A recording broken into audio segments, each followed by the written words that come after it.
had it all, except the one thing people didn't understand, and that was confidence. I lacked it, and I felt guilty telling my parents how I felt inside because I had so much to be thankful for. And so I went through going, I remember my mom, she used to, every time we went to the doctor, it wasn't about, oh, how I'm a straight A student and how wonderful I was. It was, she's overweight. You need to help put her on a diet. And so everybody else is eating fried chicken and biscuits, and here I am eating baked fish.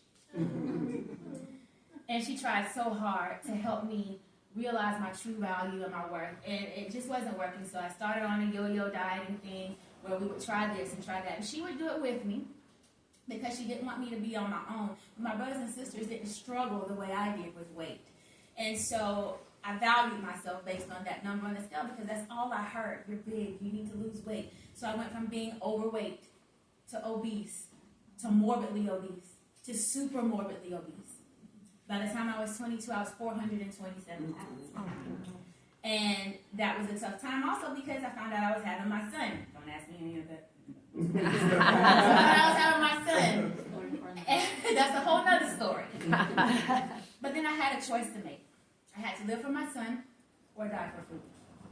So I chose to live for my son because I did not want him having the mom that he was embarrassed about. I didn't want to be the mom that couldn't keep up with her child because I was too out of breath or too heavy. So I embarked on a journey in 2024 that led me to lose almost 200 pounds. I use Weight Watchers, no plug for them, and I became their 2006 Inspiring Stories of the Year winner. I was on the Today Show and all this other stuff. Thank you so much.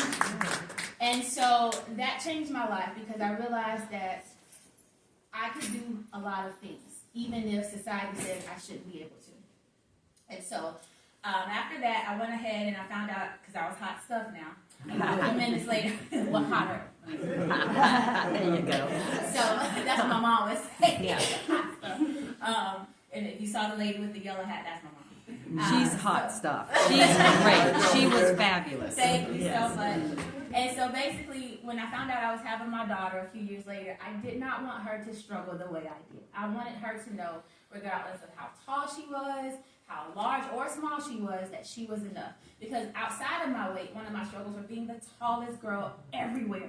Like in middle school, I was the tallest. In high school, I was the tallest, or one of the tallest. And it was just awful because I stood out like a sore thumb. And then I heard someone say about a basketball team or whatever, they wanted me to play basketball. And I specifically remember in middle school, one of my coaches saying, you need to be in shape to play basketball. You don't play basketball to get in shape.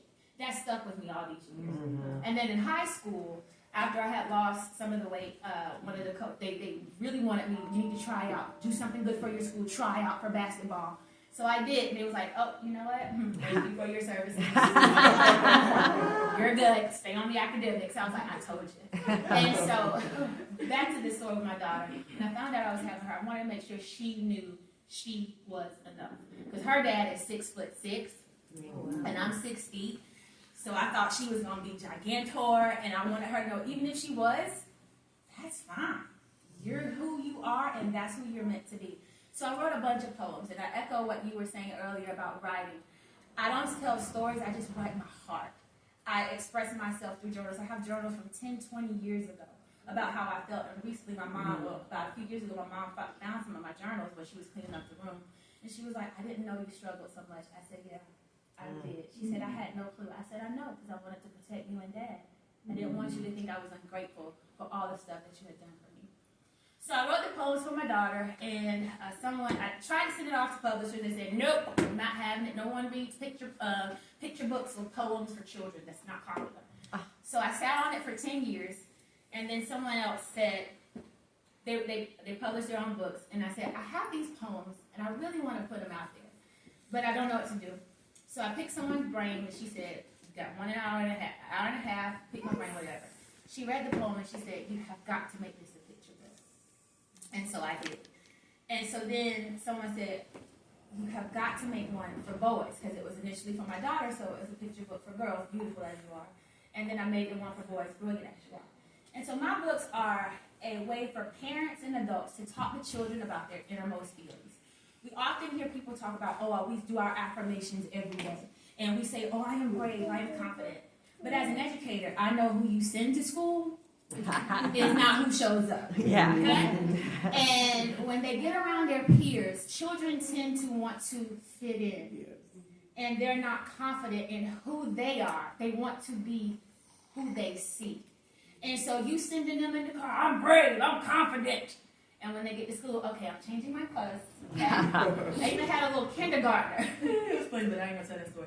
But anyway, he wore some clothes to school that he knew he couldn't wear. And so at the end of the day, he started taking them off. I'm like, what are you doing? He was like, I'm taking this off so I can go home. I was like, why? Because my mama said I can't get these dirty. I was like, did your mom know you wearing them? He was like, no. I was like, wait, how are you 5 years old doing this? But anyway, so my books feature questions to help parents, adults, trusted adults, whoever, aunts, uncles, whatever, talk to their children about how they feel. We cannot assume that just because they say these things that they believe them. We cannot take for granted that a child smiling and making good grades is truly happy inside. Because I suffered, I struggled, and I don't want anybody to do that. So that's what those two books are, Beautiful and Brilliant as You Are. They are affirming books for children that also feature questions so that parents can make sure that the child knows they are enough inside and out, just the way they are. So my time's up. Oh, okay. Fantastic. So that's that.